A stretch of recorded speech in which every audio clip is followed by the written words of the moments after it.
Zdravím všetkých. Dnes máme po dlhom čase opäť pekné počasie, slnečko nám svieti, takže poďme spolu vymysleť niečo pozitívne.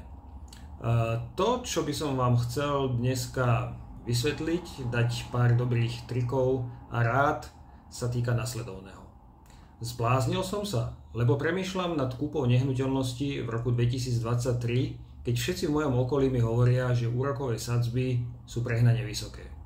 Neviem, či viete, ale momentálne banky ponúkajú úrokové sadzby na hypotekárnych úveroch od 4% do 5,3%. Tieto sadzby banky vlastne ponúkali v roku 2013. To znamená, že sme sa vrátili o 10 rokov dozadu.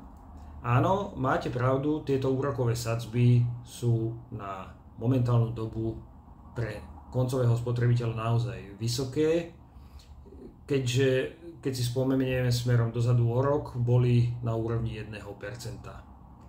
Ale ja vždy hovorím, že v tom najväčšom probléme v strede sa vždy niekde nachádza príležitosť, len ho treba nájsť.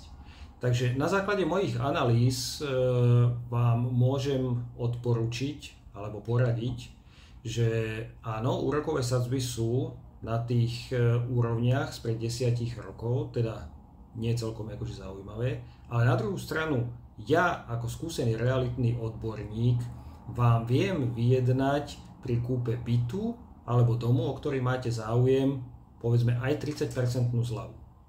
To znamená, že ak porovnáme vysoké úrokové sadzby, ktoré tu momentálne ako máme, lomeno napríklad 30% zľava na kúpu nehnuteľnosti, o ktorú máte záujem.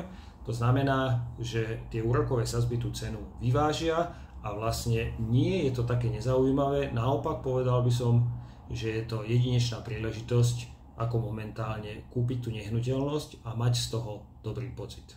Čo je ešte ďalšia vec, ktorú vám viem v tomto obchode alebo obchodoch odporučiť, sú veci, ktoré vám v horizonte 2 rokov ušetria tisíce eur. Ale to by som chcel s vami prebrať už osobne. Teším sa na vás, rád pomôžem, mám 12 rokov skúseností. Osobne ma kontaktujte na telefóne 0917 951 447. Teším sa na vás.